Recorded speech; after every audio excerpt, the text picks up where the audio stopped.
Now delve into our next stock, something we haven't covered before, New Europe Property Investments, a company that perhaps delves into the Romanian economy and why you should be buying into the Romanian property story, and of course a country very well known for Dracula. Is that right, Simon? Dracula, yes. And castles. And castles and forests and the like. Probably other things too. Market cap 3 billion, price earnings 32, dividend yield 4.8. Byron, come straight to you. For a property company, 32 and 48 are not exciting numbers. Not really, but you've got to take into consideration that they're based in Europe, and you know, anything with a yield above 3% there is probably quite decent. And fair enough. I mean, they pay dividend in euros, and in fact, the announcement was that their dividend is going to be 15 to 18% higher in euros, and of course, our strengthening rand takes some of the gloss off of that. Yeah, and looking at the company, you've obviously got to look at the Romanian economy. I think their GDP is about 250 billion, so they're about two-thirds the size of our economy, so not tiny.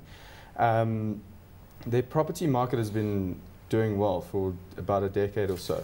I know before the crisis, Romania was growing at something like 8% per annum, and the crisis hit and the economy declined 8% that year. You know, I don't know if I'd like to be involved in something like that, invested in a country that I don't know much about, and a yield that isn't fantastic. If I were to be in property, I'd rather be locally. Well, Tshepo, I mean, would you perhaps look at certain parts of Eastern Europe, ex-peripheral debt-laden countries, extensively debt-laden countries, that offer perhaps more of an emerging market play? Would you say? And I mean, these are cultural places, they've got fantastic properties. We know that there's a lot of tourism here as well, but we're also seeing the growth coming through. My first caveat is I'm far from being a property expert, so you must take my comment with a pinch of salt. But you're a value expert to give us more in terms of value. I'd agree with you. I think economies like Slovakia has actually done pretty well. That's ticking on all cylinders. I think GDP growth is expected to be close to 4% in Slovakia. So I think from a European emerging market player, there probably are slightly better economies right now to go on. But Romania's actually done well, quite strongly over the last 10 years. So I think if you're happy to take a bit of a punt and want to... Is it fair to say it's a bit of a punt? I mean, the Bucharest Exchange, I went to the website and it was all in Bucharest. I mean, why would then a company that is basically based in Romania then listed on the JSE? Now, when I asked Martin Slabbert about that many years ago, and part of it was capital raising. They were looking to raise capital. They are mostly South Africans. They listed in AIM, then they moved to Joburg, then they moved to Bucharest. They're basically looking for capital. So what we've seen here, a lot of rights issues, a lot of share issues and the like, and that's why the 3 billion caught me by surprise, because when I last checked at them a while ago, they were just over 1 billion. I suppose in a sense, in the ramp-up stage, they're acquiring a lot of properties. We can expect that to a degree. Yeah, I also was a bit surprised when I had a look at the share price, and it's done fairly well over the last few years. Yeah. Obviously managing to raise the cash and put the money in the right places. But again, I mean, I researched the company today, and it was quite hard to find out, you know, what assets they had, and I saw something about building a shopping centre. And we don't live in Romania, so you don't really know how how where they're building it. It means nothing to you. Here, if they said they're building it in Witbank or Centrum, you know what they're talking about. Yeah. So, I mean, the uncertainty plus the fact that they're in Europe, maybe they're not going to under as much pressure as some of the other countries, but Europe's all connected and they trade a lot together, and I think they're gonna struggle, the Romanian economy, with all the austerity measures that are going on. And the point is, I mean, they're part of the European Union, not to be mistaken to be part of the Eurozone, where you actually have to use the euro, and that perhaps is what made a lot of the other countries in the EU uncompetitive. You could argue that if the assumption is that currency makes you competitive. I don't necessarily buy into that, but I think you could argue that.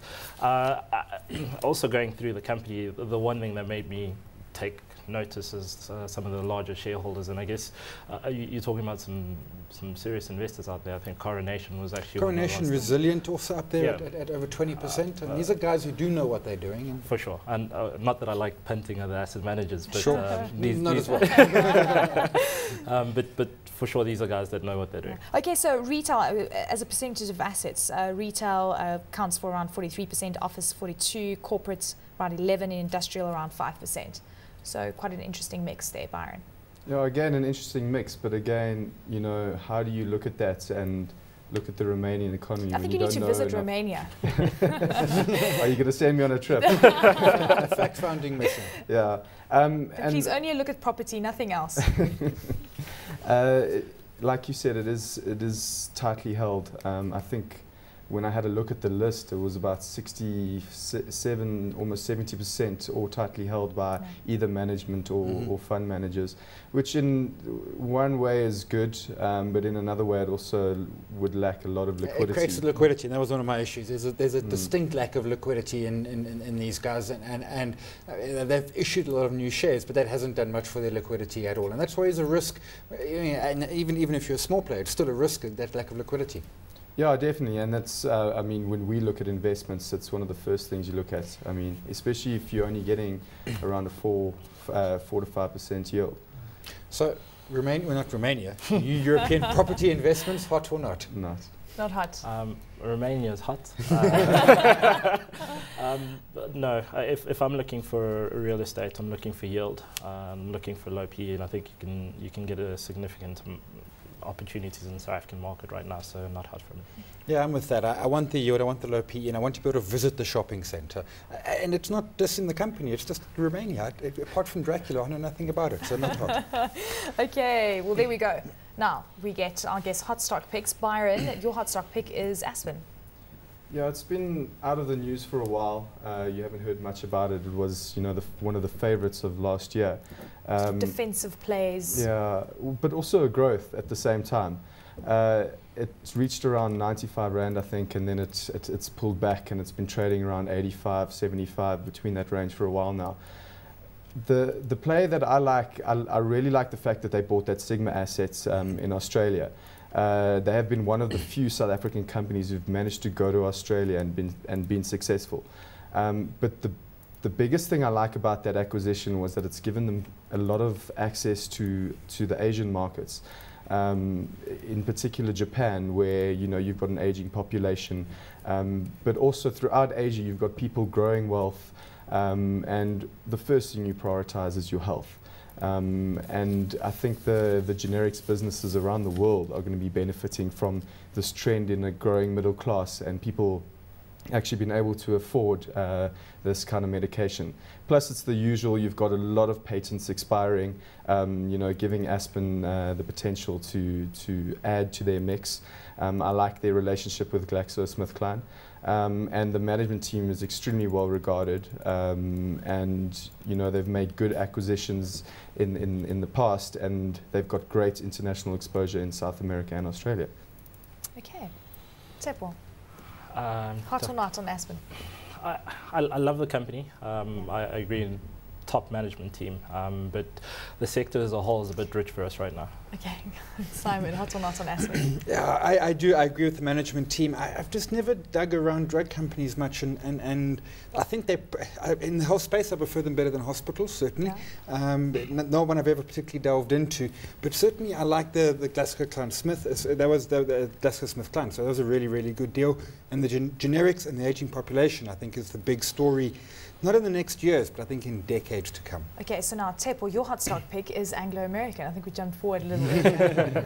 So that's obviously your preferred play within the research. It is. I buy into the commodity story going forward. I think specifically, if you look at the infrastructure that's going to have to go into still China and India. I know those are economies that have grown tremendously strong over the last few years, but if you look at where they are in their economy relative to developed Europe and relative to the States, I think there's still a lot of upside there. I think Africa as well as a growth story is particularly important. So in terms of a commodity play, I think there's a strong play. So just reiterate why Anglo-American relative to BHP. I think the key reason is valuation. If you look at Anglo's on a cyclically adjusted PE that I touched on, Billiton's on 25 and Anglo's on 14. So from our perspective, yes, Billiton probably deserves a premium above Anglo's given what historical Anglo's management teams have done. But Cynthia Carroll's done a tremendous job, and we think that it has quite a bit more upside than Billiton. Byron, hot or not for you, Anglo? I like Anglo, and as Tshepo said, it probably is looking a bit cheaper than Billiton, but I think there is a reason for that. Too many of their assets are South African based, and they're facing all those headwinds that South African companies are facing at the moment. So in that case, if I had to choose between Billiton and Anglo, I'd choose Anglo, but I am hot on Anglo. Okay.